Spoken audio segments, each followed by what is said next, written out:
Lembaga Penyiaran Publik Lokal, Radio Publik Kabupaten Sragen, Buana Asri, saluran informasi. Guyub Rukun Bangun Sukowati.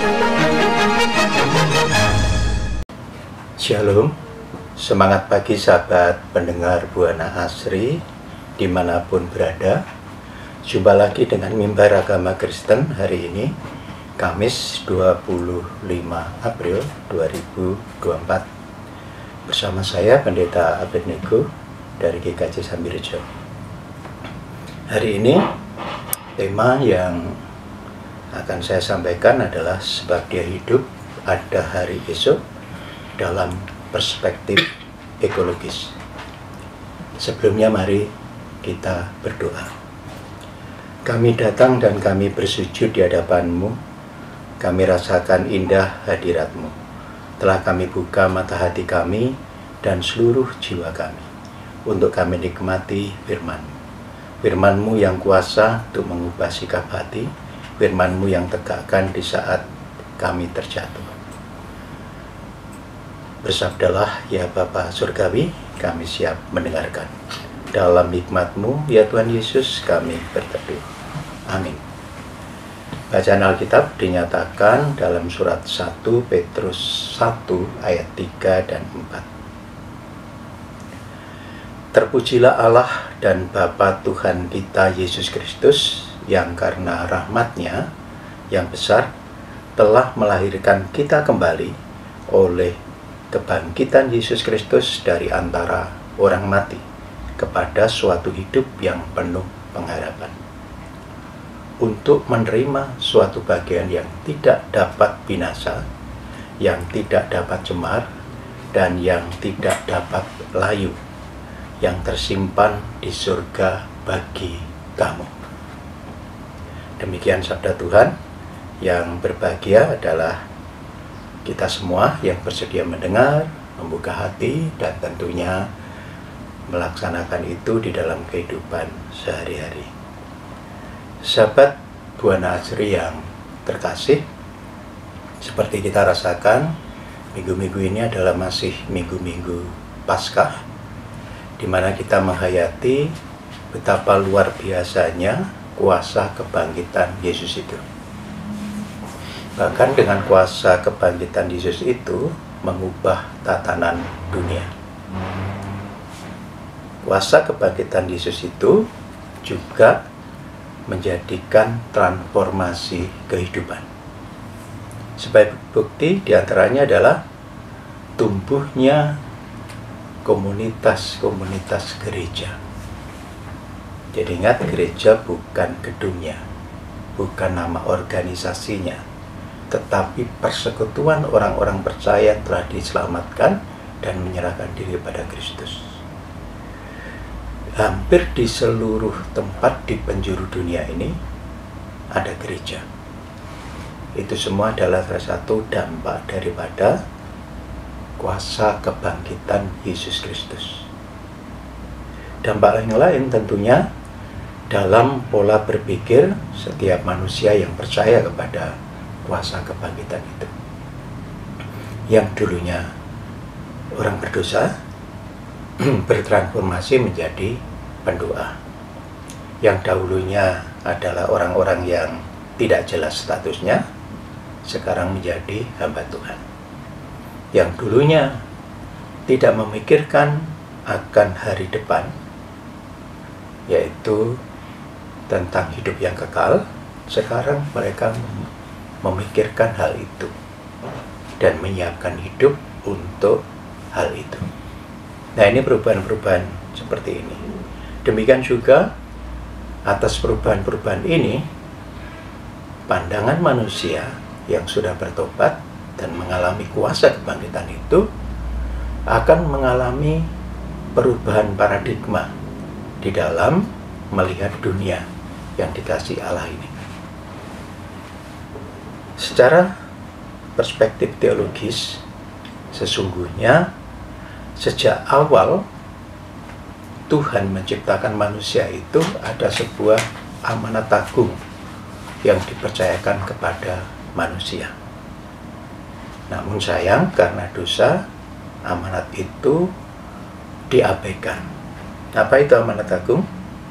Yaitu dalam Kejadian 2 ayat 15. Demikian sabdanya. Tuhan Allah mengambil manusia itu dan menempatkan dalam Taman Eden untuk mengusahakan dan memelihara taman itu. Artinya apa? Tuhan sudah memberikan fasilitas, tetapi hal pengelolaan, hal manajemen, hal penggunaan, eksploitasi itu diserahkan kepada manusia yang adalah imago Dei, gambar Allah, image Allah.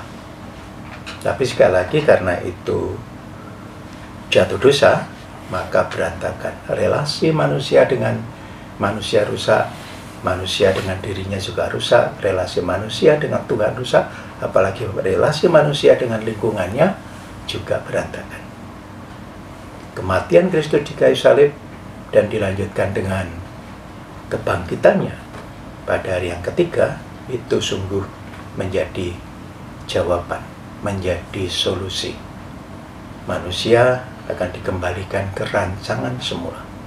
Nah, oleh karena itu, setiap pribadi yang telah menerima Kristus, menerima kuasa kebangkitannya, diingatkan kembali oleh Tuhan untuk melaksanakan amanat agung ini, yaitu peduli kepada lingkungan hidup.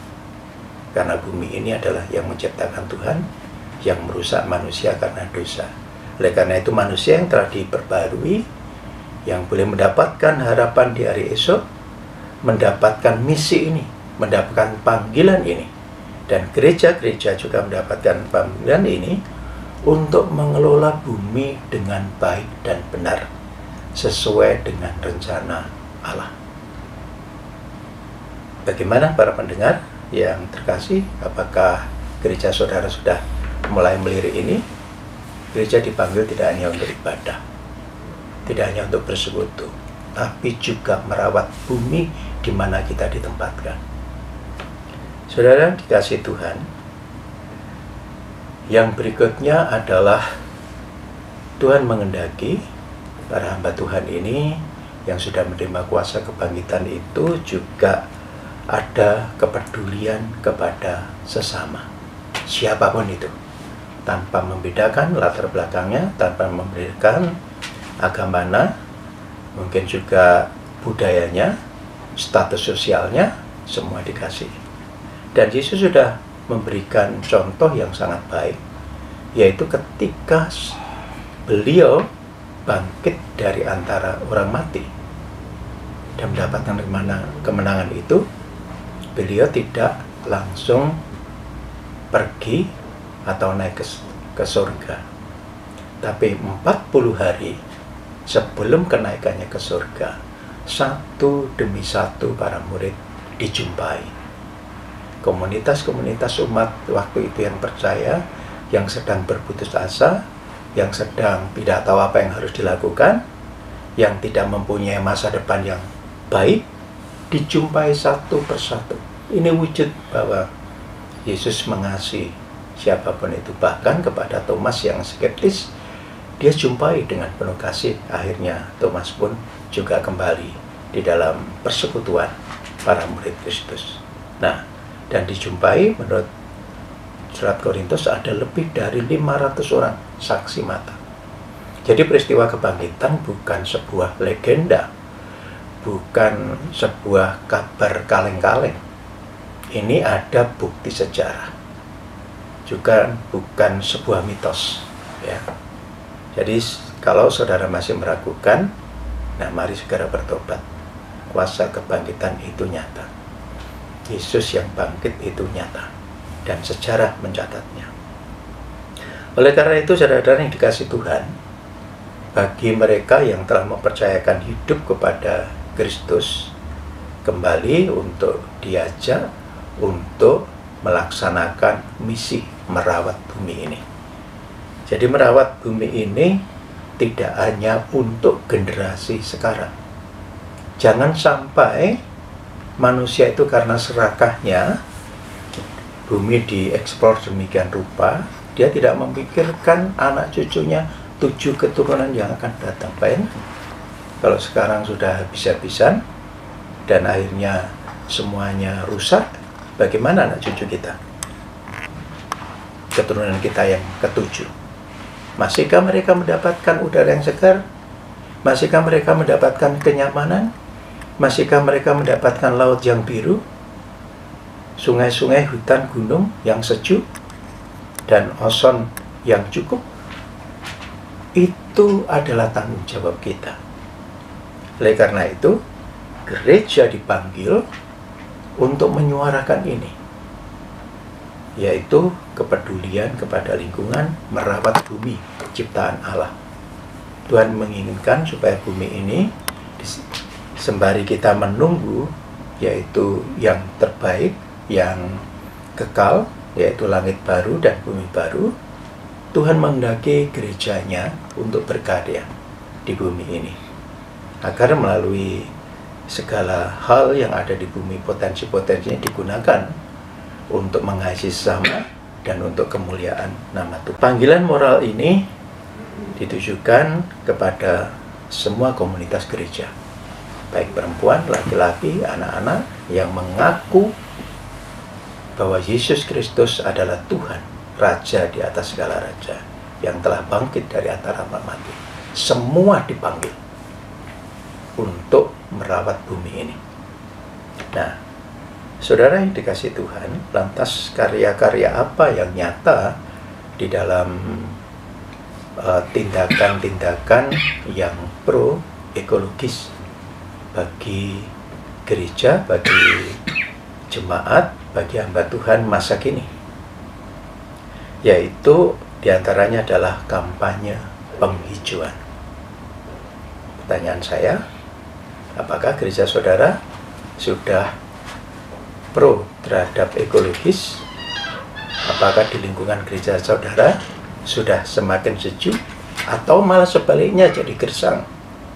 Nah, disinilah Tuhan Yesus, Sang Raja Gereja, memanggil kita. Sikap kampanye ekologis ini, kampanye bumi yang hijau ini, bisa dimulai di gereja kita masing-masing, di lingkungan gereja kita masing-masing. Kemudian ini dilanjutkan kepada gereja rumah tangga. Mari dibuat di rumah tangga kita masing-masing untuk merawat bumi dengan cara, ya mari, ada banyak hijau-hijauan yang ditanam-tanaman di rumah kita maupun di gereja. Mungkin ada yang beralasan, Pak Pendeta, kami tidak punya lahan. Kalau begitu saya bertanya, punya pot nggak? Nah, sekarang kan pemerintah juga sudah menggalakkan tabula pot itu ya. Nah, mari, nggak punya lahan, pot pun jadi, tinggal niatnya.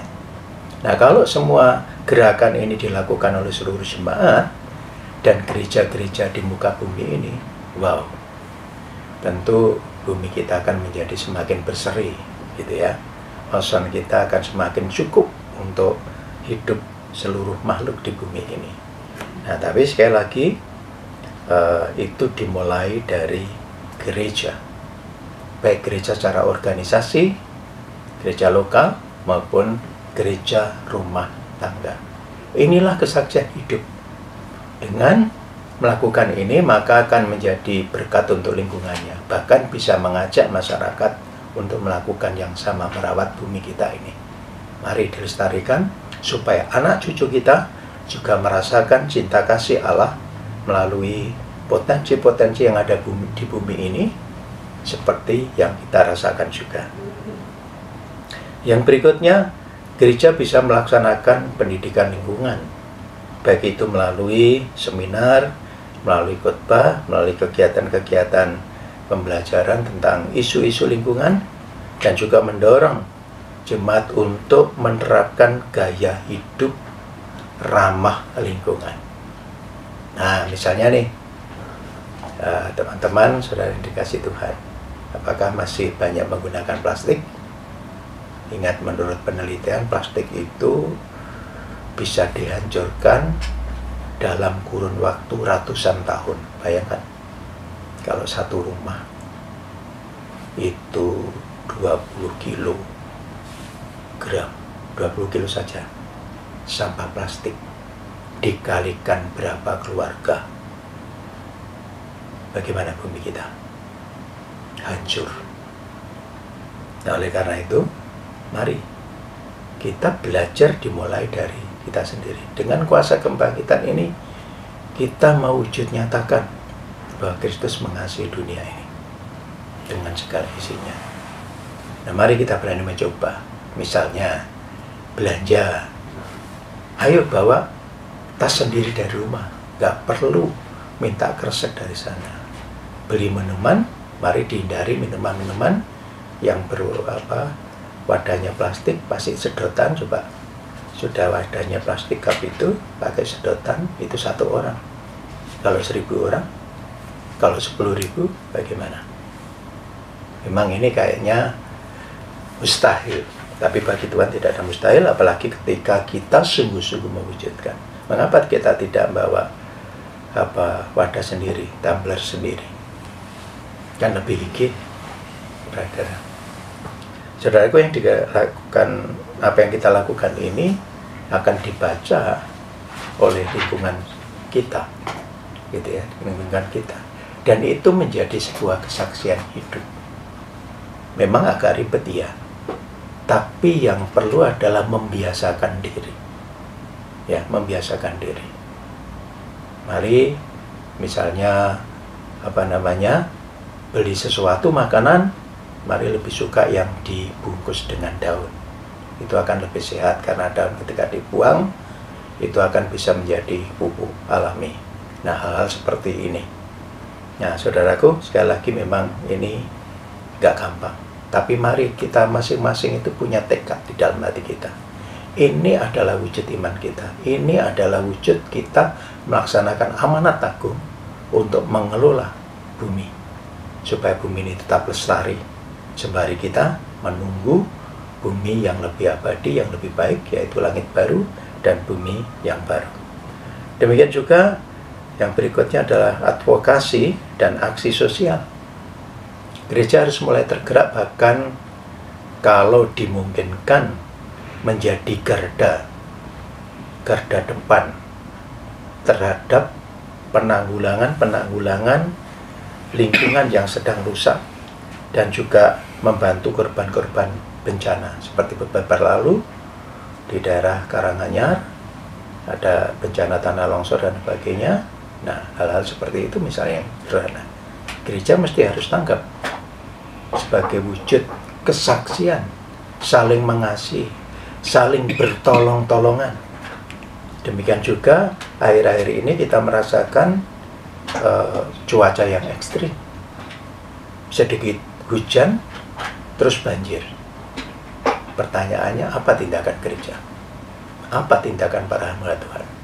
Apa tindakan kita yang telah menerima kuasa kebangkitan? Apakah kita diam saja? Apakah harus nunggu pemerintah? Semestinya tidak seperti itu. Sekali lagi, ini tidak gampang.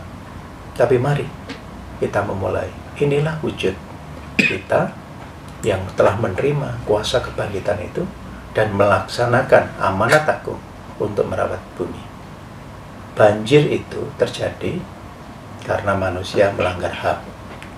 Apa itu HAM? Saya memberikan akronim adalah hak air mengalir. Air itu kan ciptaan Tuhan juga, kan? Dia punya jalannya sendiri. Kalau jalannya sudah dibuntu, dia tidak punya jalan, ya sudah. Dia jalan kemana-mana dan akhirnya apa? Masyarakat yang kena dampaknya. Kalau sudah begitu, teriak-teriak. Mengapa pemerintah ini? Mengapa tidak melakukan ini? Nah, pertanyaannya, apa yang telah kita lakukan? Mengapa kita banyak menuntut? Saudaraku, mestinya kita adalah orang-orang percaya yang telah diselamatkan, mestinya tidak seperti itu. Kita harus menjadi inspirator. Kalau ada banjir, pasti ada sebabnya. Nah, itulah yang akan kita cari bersama-sama. Di sisi lain, teman-teman, saudara yang dikasih Tuhan, ketika musim hujan, banjir luar biasa di mana-mana. Kemudian, ketika masa kemarau, pada kekurangan air. Ingat, air di bumi itu tidak pernah berkurang. Sejak awal Tuhan menciptakan itu, ya seperti itu cukup, mengalami circle. Nah, tetapi gimana manusia mengelolanya? Karena kita tidak dengan hikmat mengelolanya, maka kalau ketika hujan kebanjiran, musim kering, sangat kekurangan. Ini sebuah kebodohan manusia sebenarnya, saudaraku. Kalau kita kembali kepada perintah Tuhan amanat agung untuk merawat bumi itu, pasti Tuhan akan memberikan fasilitasnya kalau kita sungguh-sungguh mengasihi Tuhan dan mewujudkan itu. Ya, tentu kalau tidak bisa sendiri, ya bersama-sama, bekerja sama, bahkan dengan pemerintah, dengan organisasi-organisasi yang peduli kepada ekologis. Nah, disinilah gereja harus menjadi inspirasi. Di mana gereja ada, di situ Virdus tercipta. Mestinya begitu. Saudaraku yang dikasih Tuhan, demikian juga gereja dipanggil untuk mengelola sumber daya yang ada di dalam gereja ini. Yaitu semua harus diberdayakan, yaitu penggunaan energi yang diperbarukan, ada daur ulang sampah, penghematan air, dan seterusnya.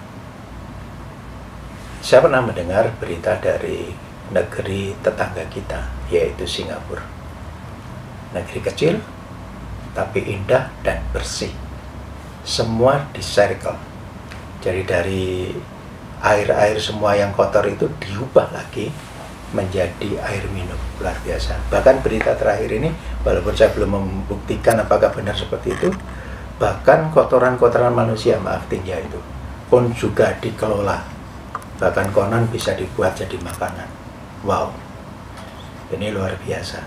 Karena kalau Singapura yang kecil ini tidak peduli terhadap lingkungannya, dia akan hancur dari dulu-dulu. Sayangnya negeri kita Indonesia ini yang dikatakan untian jamrut katulistiwa, bahkan salah satu penyanyi legendaris dulu mengatakan ini adalah tanah kita, itu tanah surga.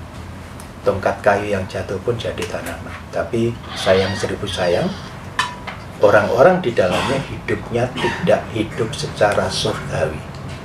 Nah ini, harusnya dengan bumi yang luar biasa ini, orang Jawa mengatakan bisa terwujudnya gemah ripah lo jinawi, toto tentrem kerto raharjo. Tapi nyatanya belum. Apakah kita harus selalu berharap kepada pemerintah? Iya dan tidak. Pemerintah memang untuk mewujudkan ini, tapi kita sendiri secara pribadi dan gereja dipanggil untuk mewujudkan hal ini juga. Jadi sekali lagi, kuasa kebangkitan, anugerah yang Tuhan berikan tidak hanya untuk sekedar ibadah, bersekutu, bagi-bagi sembako, enggak. Tapi lingkungan harus dirawat supaya untuk kesejahteraan bersama, dan anak cucu kita juga tetap menikmatinya. Nah, saudara-saudaraku yang dikasih Tuhan, kita menyadari bahwa untuk melakukan itu butuh banyak hal. Butuh biaya, ya, butuh pengetahuan, ya, betul kan? Dan butuh instrumen-instrumen yang lain. Bagaimana kalau gereja kekurangan itu semua? Nah, disinilah gereja ditantang, diutus untuk bekerja sama dan sama-sama bekerja dengan lingkungannya. Bekerja sama dengan masyarakat, bekerja sama dengan organisasi-organisasi yang peduli lingkungan, bahkan bekerja sama dengan pemerintah. Dengan demikian peran gereja sungguh nyata sebagai garam dan terang dunia. Sekali lagi, kuasa kebangkitan Kristus mestinya itu membuat pribadi-pribadi yang mempercayakan hidupnya mengalami transformasi kehidupan, mengalami perubahan di dalam paradigmanya, di dalam lingkungannya yang selama ini mungkin cuek, merasa bukan tanggung jawabnya. Sekarang melihat teks di Kejadian 2 ayat 15, itu panggilan untuk semua manusia, terutama lagi manusia-manusia yang telah menerima Kristus, yang sekarang hidupnya telah diperbaiki, dilengkapi dengan Roh Kudus, ini menjadi sebuah kemestian. Dan kalau ini tidak dilakukan, maka ini adalah dosa di hadapan Tuhan. Ya, dosa tidak hanya yang tertera di dalam 10 hukum Allah, tetapi dosa juga termasuk ketika kita tidak menjalankan atau abai terhadap amanat agung ini.